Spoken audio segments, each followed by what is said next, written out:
All right, welcome to a very special bonus episode of MK True Crime. I'm Phil Holloway. I'm a criminal lawyer, I'm a former prosecutor, and I'm an ex-cop. I have been in and around the justice system for the better part of 40 years. And over that 40 years, if I have seen anything that has made a tremendous change in the justice system, it is the advancement of DNA technology. Today, we bring you a fascinating interview with one of the people crucial in identifying Bryan Kohberger as the suspect in the horrific murders of 4 innocent college students in 2022. Kaylee Gonsalves, Madison Mogan, Ethan Chapin, and Zaina Kernodle. When Idaho police hit a wall identifying the DNA left at the scene, they turned to David Mittelman, the CEO of forensic lab Othram. Othram is a forensic genetic genealogy lab based in the Woodlands, Texas, that specializes in solving cold cases for law enforcement agencies. Welcome to the program, David. I appreciate you sharing part of your day and coming in here to explain all this to us. I'm a little jealous because I went to law school out in Texas, and I got to tell you, that's where you're close to Houston, where I went to school, and I'm jealous because of all the barbecue that you get that I don't get. But anyway, thank you so much for coming here. I wanted to just start with telling us about Othram, what it is that you and your team do, and what about the science behind what you do? So Othram, we're a lab. We also build technology and software that can help advance investigations through digital forensics. So we're interested in the DNA forensics side through the lab and in digital forensics. And we're interested in building technology that can bring certainty to investigations. So one of the biggest challenges in criminal justice is trying to figure out what happened at a crime scene, who was involved, and anything we can do to provide scientific certainty and to provide, facts. These go a long way in helping investigators take cases that could take years or decades to solve and reduce them to very short investigations. Well, yeah, I mean, in the Cobberger case, which we're going to dive into more, that was really, really quick. I mean, a lot of your cases, in my show prep, I was reading about a lot of cold cases that you guys have been involved in, and we'll talk about that more later. But this was not exactly a cold case. This was something that was hot, and it needed to be solved quickly. Am I getting that right? That's right. We work a lot of contemporary cases, this case being one of them. We've worked others as well. And then we've worked cases that are very old, some as old as 200 years. Oh, man. Well, let's start at the beginning. I understand that the name Othram, which is the name of your company and your lab, there's a special meaning behind that name. What is it? Othram in the Lord of the Rings kind of folklore is the wall that lines the city, and it protects the city from outside threats. And so there's a bit of an analogy there, figuratively speaking, in that we build technology that's designed to help improve public safety. Well, it's certainly a great tool. I was reading that you, at the age of, I think, was it 15, that you were part of the Human Genome Project. Is that right? Yeah, I got an early start in the Human Genome Project. I was in high school and reading about this massive effort from the government to figure out through public and private partnerships, where all the DNA markers are in our genomes. And it was a fascinating project. It was like imagine Google Maps, but instead of locations, it's information within your DNA. And so that caught my attention at an early age, and I was very excited to contribute to that project, and have pretty much spent my life since working on ways to use information from the DNA to make the world a better place. Well, that's fascinating at the age of 15, truly remarkable. Fast forward to, I guess, more recent history, and tell us why you decided to create Othram. Well, there are a lot of well-known applications of DNA testing in other areas like biomedicine and in diagnostics. And those applications have taken off and done wonderful things for people. But there's an equally important area for the world, which is criminal justice. And there's this growing number of cases that have been unsolved. If you look a few months ago, the New York Times wrote a story on this. It was in early July. And they basically say there's a coin flips toss that, if you murder someone, you'll be identified, which sounds terrible. And if you don't murder them, you just physically assault them or sexually assault them, then there's I think a 70% chance that you won't be identified.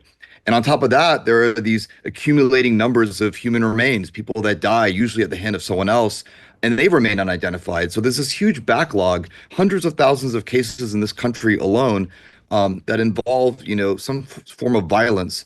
And the victim or the perpetrator, or sometimes both, are unknown. And so, with the low solve rate and the continuing accumulation of these cases, is just a growing disaster.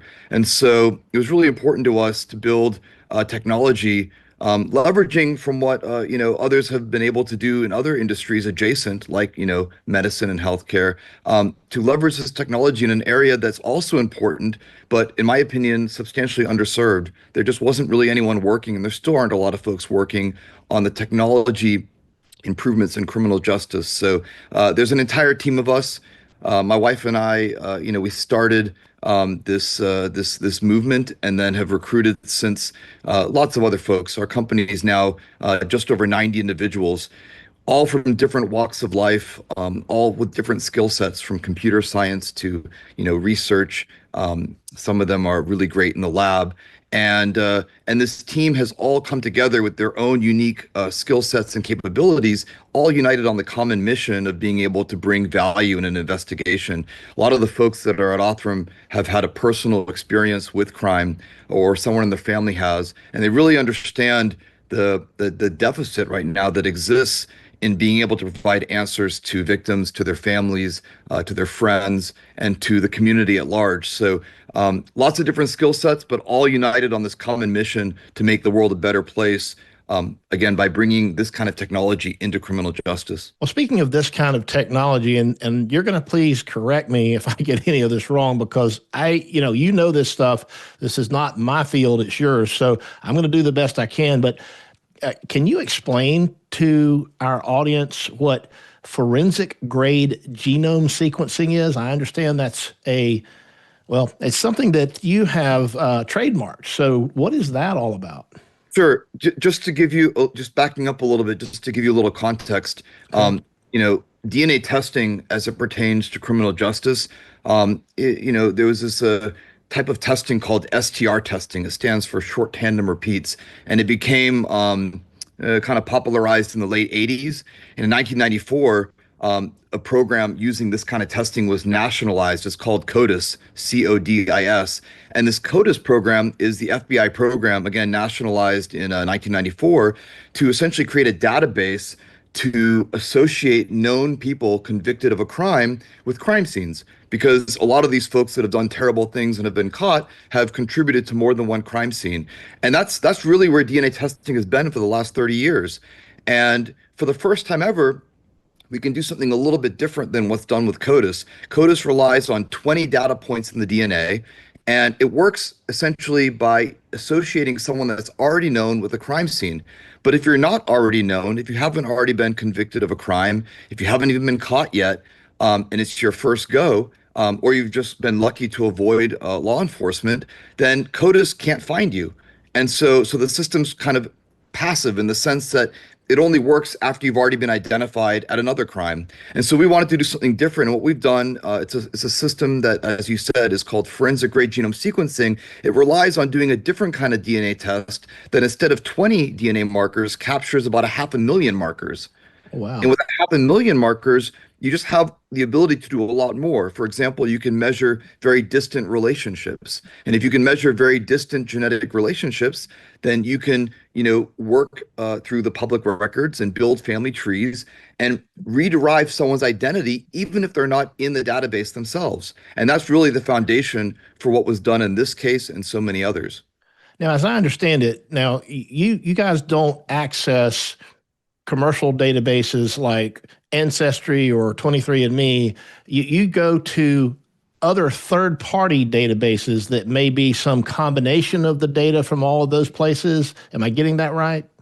Yeah, the major consumer DNA testing companies, they don't allow anyone to search in their database, not even consumers. So basically, if you test with those companies, you'll get your matches, your genetic matches, but there's nothing else you can do. Now, there are other systems out there that are databases in which you can bring your data from another vendor to this database, and you can use it to compare against people you think you might be related to, or just to find additional relatives that you may not have found when you did your original test.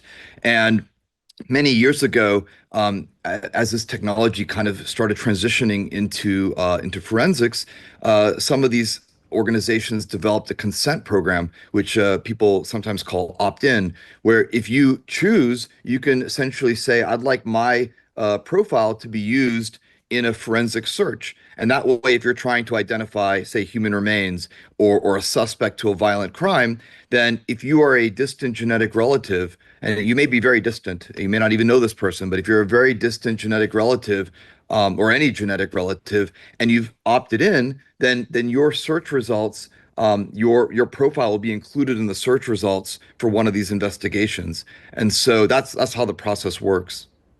All right, so I'm going to try my best to simplify it, okay, in very, very basic terms, and I want you to help me see if I get this right. So you have a genetic profile that you get from whatever source. You upload that, if you will, into this third-party database that has all these other DNA profiles in there, and you see if there is a familial, a genealogical match to anyone in that third-party database. Is that right? That's right. And so it's just like CODIS, except for instead of, CODIS, which has, again, 20 data points and can only measure essentially a very direct relationship, this kind of system that you've just summarized allows you to measure very distant relationships. You could find someone that might be a fifth or a sixth cousin. And then law enforcement can take that information and you guys can help them build out potential family trees, right? And then they can cross-reference that information with other things that they may know about their suspect or their perpetrator, even if they don't know the name. And they can use that as like an arrow to kind of point them in the right direction. Is that the case?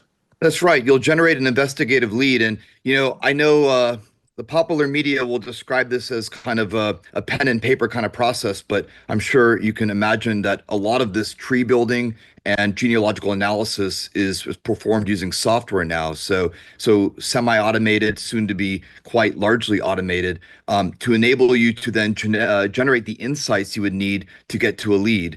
And then at the end of the day, it's a lead. And so you'll still, once you've kind of developed that lead, use other information in the investigation to contextualize that lead.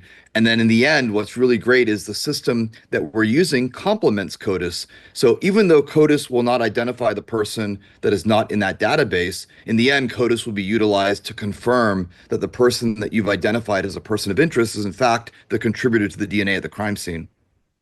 All right, fascinating. All right, so I want to get to Cobberger because I've got a lot of questions about that. But before I do, real quickly, your work, I think it's fabulous, but you do have your share of critics. Some of the criticisms that I have seen is that surround familial privacy and the consent issues that you just talked about. Some people say it's a genetic dragnet, and there's not enough regulation, or that it's not equitable and fair because only high-profile cases or people with a lot of money or law enforcement agencies that are willing to spend the money on it, those are the only cases that this is used on, leaving out all the others that might be arguably as deserving. So to those critics on those points, what would you say? Well, you brought up a lot of points, but I'm gonna speak to them in reverse because that's how my brain works. So I am very, very conscientious and concerned about equitable outcomes for all cases. I encourage anyone to look at DNAsolves.com, which is our advocacy site in which we've listed out, I think there's about 600 cases that have been publicly associated with Othram. And what I love about DNAsolves.com is if you look at those 600 or so cases that are there, and there's more added every day, there are agencies from all over the US, the smallest agencies in rural America, the FBI with their high profile and high capability lab, everyone is getting the same outcomes. They're all getting cases solved. It doesn't matter where the case happened. It doesn't matter when it happened, and it doesn't matter if the agency had a full forensic lab. We work with agencies don't even have a scientist on hand, never mind a lab. And what we tell them is that if you can send the evidence in, we'll take care of the rest. So I think one of the core mission components for Othram from the beginning was equitable outcome for all cases. Now, I think that cost is important. When CODIS was brought to the table in 1994, there was legislative mandates and funding that was provided to allow all the public labs to onboard this new and powerful DNA technology. The same thing's going to happen now with this technology. We're doing it at Othram. We also provide the technology to distribute it to public labs. We've already started doing it this year, and we're hoping to do that even more next year. But we're going to need federal leadership. And one of the reasons why I like to come on to programs like yours is I want everyone to know this is not an extraordinary outcome, this case or any other. This is an ordinary outcome. This could happen to every case, and all it requires is federal leadership and funding for it. So I think we're at the point now where unsolved crime is a choice. We can choose to prioritize these cases, hundreds of thousands that need to be addressed, and we can get them solved. And coming to your cost question, the cost of doing what we do is pennies on the dollar to pretty much any other approach, especially if you think about it from the metric of like dollar per solve, right? How much money do you spend on a technology like Othram's, let's say in a calendar year, and how many cases do you solve, people identified? And what you find is we're pennies on the dollar to any other approach. You wouldn't be able to pay a detective for 2 months for the amount of money it takes for Othram to do an end-to-end investigation. So I think by the very nature of the technology, it is very equitable, and we've demonstrated that. Most of the cases on DNA solves you've never heard of. Some of them were resolved so quickly that you'll never hear about them because they're never going to be on that true crime show. They never went cold. We solve a lot of cases in real time. And then we've also done it in a way that's very fast, cost-effective. To your last point about privacy, I think consent's important. So we provide the tools to let folks consent into our database. We even have our own database as part of DNA Solves where people can join our registry if they want to. But that's something that we want people to do when they've thought about it, considered it, and decided it's right for them. And we certainly wouldn't advocate pressuring anyone to do something they don't want to do. Grand Canyon University, a private Christian university in beautiful Phoenix, Arizona, believes we are endowed by our Creator with certain unalienable rights to life, liberty, and the pursuit of happiness. GCU believes in equal opportunity and that the American dream starts with purpose. By honoring your career calling, you can impact your family, friends, and your community. Change the world for good by putting others before yourself. Whether your pursuit involves a bachelor's, master's, or doctoral degree, GCU's online, on-campus, and hybrid learning environments are designed to help you achieve your unique academic, personal, and professional goals. With over 340 academic programs as of September 2024, GCU meets you where you are and provides a path to help you fulfill your dreams. The pursuit to serve others is yours. Let it flourish. Find your purpose at Grand Canyon University. Private, Christian, affordable. Visit gcu.edu. I want to turn now to the Cobberger case. And, Sure. This was a case that I'm sure you've talked to a lot of people about. We covered it extensively here at MK True Crime. And we were, in fact, we were going to launch our show back a couple of months ago around the Cobberger case. And then we were going to do a big thing about the trial. And this happened. Let's roll SOT 1. Do you understand the charge in count 2, murder in the first degree? Yes. Do you understand the maximum penalty? Yes. Do you understand the charge in count 3, murder in the first degree? Yes. Do you understand the maximum penalty? Yes. All right, so there was Bryan Kohberger as part of his guilty plea, which ended the trial, it ended it before it even started, of course. And a lot of us were just left with a lot of questions. And I'm talking to someone right now, I presume, who might have been a witness had that case gone forward, certainly folks who work maybe with you or for you. So turning to that case, can you take us back to the day when you got the call enlisting your assistance with the Cobberger case? Yeah, and I'll answer all the questions you have about this case, but I just want to point out we also recorded a couple episode story arc on this case on our podcast, America's Crime Lab. So anyone that doesn't get all their questions answered in this interview can also check out, these podcast episodes are told from the story of the investigators and the families. So there's definitely a good amount of information there as well. But to jump into your question, we got a call from the Idaho State Police Forensic Services. This is, days after this crime has occurred. And we've had a contract at this point for a while with the Idaho State Police Forensic Services. We've worked other cases together successfully, and they call us and they say, look, we have something that's unfolded just now, and we really don't have any leads. And we've already submitted the DNA profile in this case to CODIS. So they did all that CODIS work at their state lab without Othram's involvement. But CODIS did not return an identity, and they want to know if we could get involved. And because the case was real time, as you noticed, it was a current case, they wanted to know how fast we could do it. And we had spent years developing technology that can do really great quality work. But then just around that time, we started working on ways to make it really fast. So we told them, not only can we assist, we can do it in days. And so they were eager to get started. So eager, in fact, that they didn't take the risk of delay by mailing or sending through a courier the items. They literally sent people to hand deliver the DNA evidence to our facility.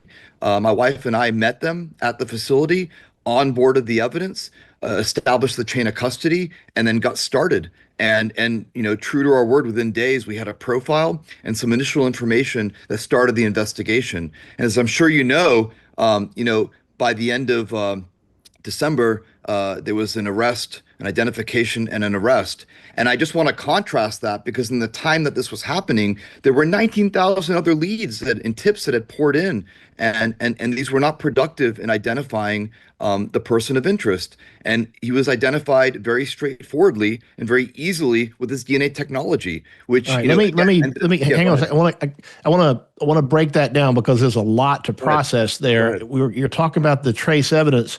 It was widely reported that there was very little trace evidence found on that knife sheath, but that's really not the case, is it? No, I'm sure now that all the public records are out and hopefully folks have looked through them all, you can see there was plenty of DNA. I will tell you the biggest problem with this case, because we've worked 600 of these cases, including contemporary cases,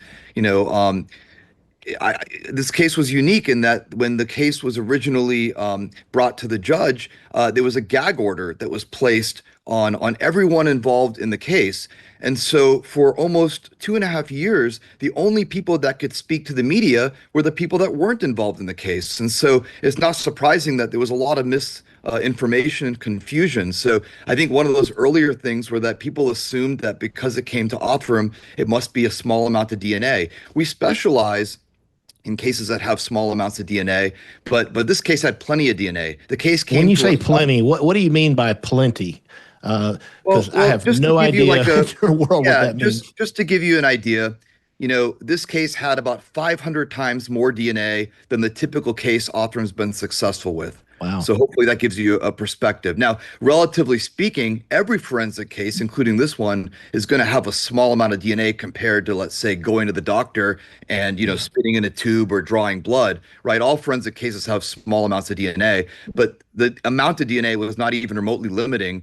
And there was plenty for us to perform the work. And this wasn't a mixed source like sometimes you see mixed sources, mixed that's correct. DNA, whether it be in blood or some other type of bodily substance or whatever. But this was off the snap off of a knife sheath, right? And so that I can see where you could easily get that touch DNA from the thumb.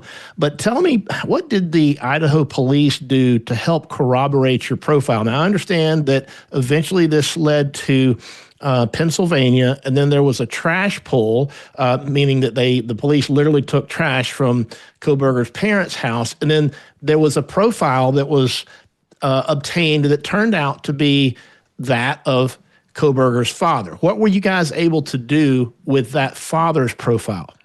Well, that wasn't processed at Othram. So here's kind of the set of events. So the original DNA at the crime scene was processed by the Idaho State Police Forensic Services. There they generate a profile, as you said, single source for an unknown male contributor that goes to CODIS. Then after that, they take the remaining DNA that they have and send that to Othram. Othram builds another profile. This is the one that has 500,000 markers for the unidentified male. Now Othram's work is done. Now there's genealogical work being done that begins to point eventually into the direction of the person that they ended up arresting.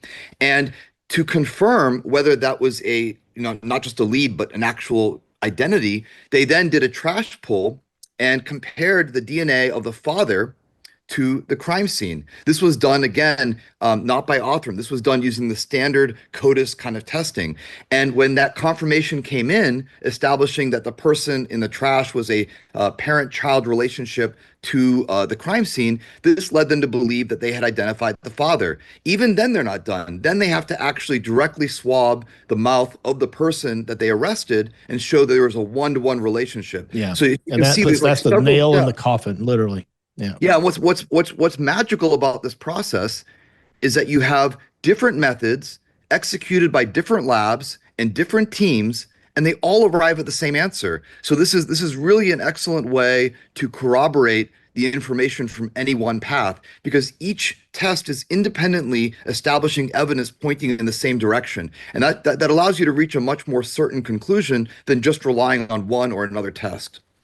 Well, David, I could certainly talk to you all day about Cobberger, and in the time left, I know we want to talk about some of your work and some of the stories from America's Crime Lab, particularly the one that has been referred to as Little Miss Nobody. But before we do that, can you just tell us what you felt when you learned that Cobberger was going to enter a guilty plea?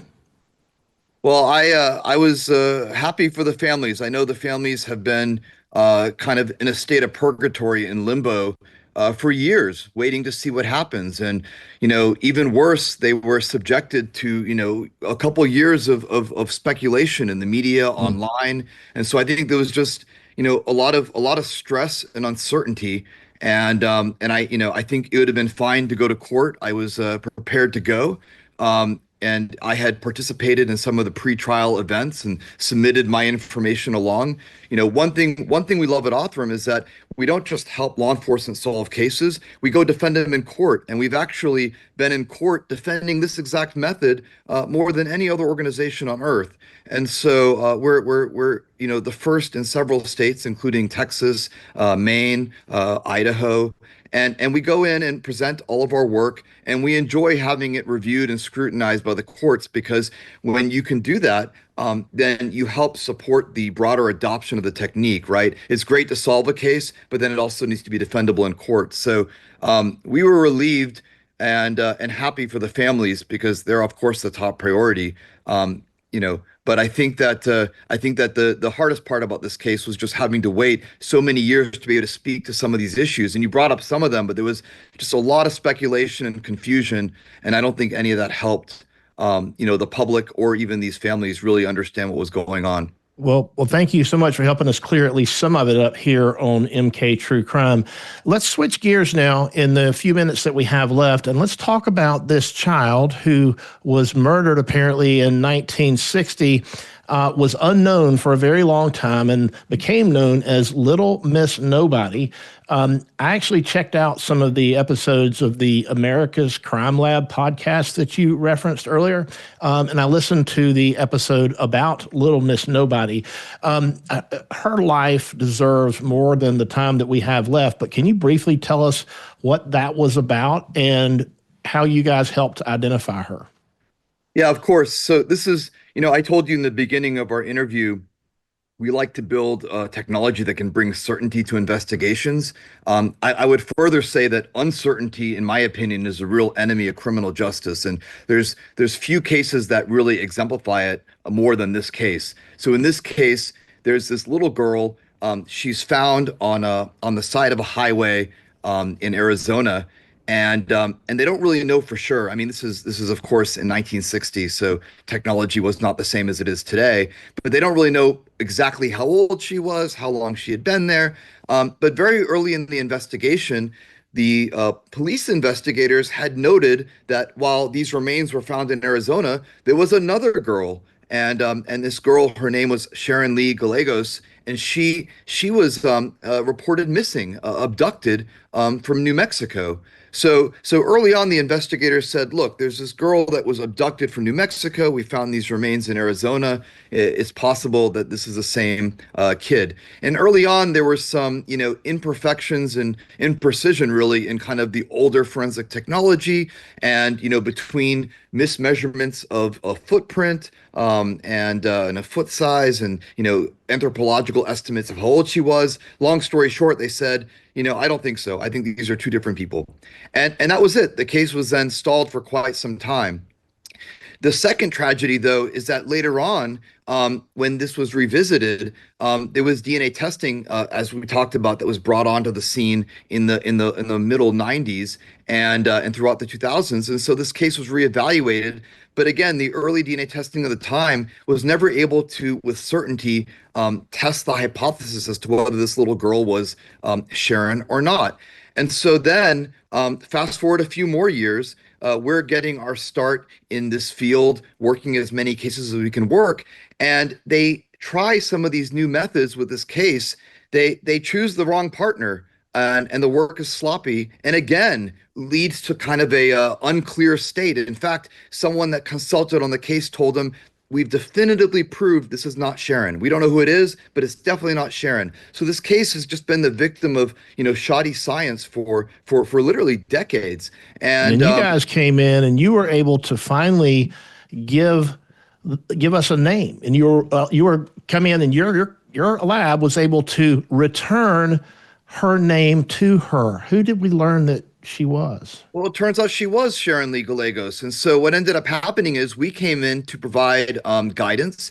And at the time that we came in, they had tried so many methods, exhausted so many approaches, they didn't even have funding anymore. So we worked with the local media in Arizona and raised the money to basically do the work.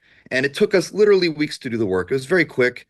And we were able to establish, using forensic grade genome sequencing, which is more than just a word. It's a method that we built designed to do this kind of DNA sequencing and DNA testing specifically for forensics and specifically for these really challenging cases. I told you we've identified people that were born 200 years ago. So Sharon's case was very straightforward, and with a little bit of correct testing, it took us weeks to confirm the result, and the rest, you can hear about on the podcast. But it was a really important case resolution. This uncertainty has plagued the whole community. Her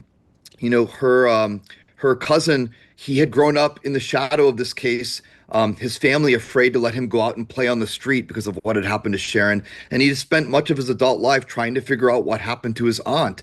And he spoke at the press conference. He and I met there and spoke together at the press conference. And it was just amazing and touching to be able to give him an answer after so many years. And this is really what drives the entire team at Othram in all these cases, is that there are answers available. We just need to prioritize using the technology. And you can see for 600 unrelated cases, the outcome's always the same. If you apply the energy and the resources to work the case, you get a really great outcome at the other end. And again, it doesn't matter if it's, a quadruple homicide from a week ago, or if it's, a girl that was abducted and later murdered, more than a half a century ago. Everyone can get answers, and everyone should get answers.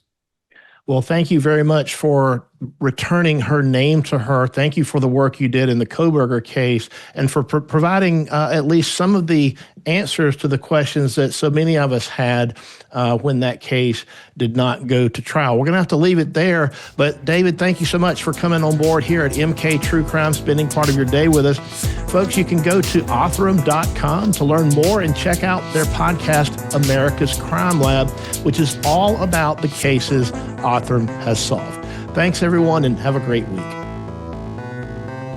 When inflation jumps, when you hear the national debt is over $37 trillion, do you ever think maybe now would be a good time to buy some gold? Well, you'd be right.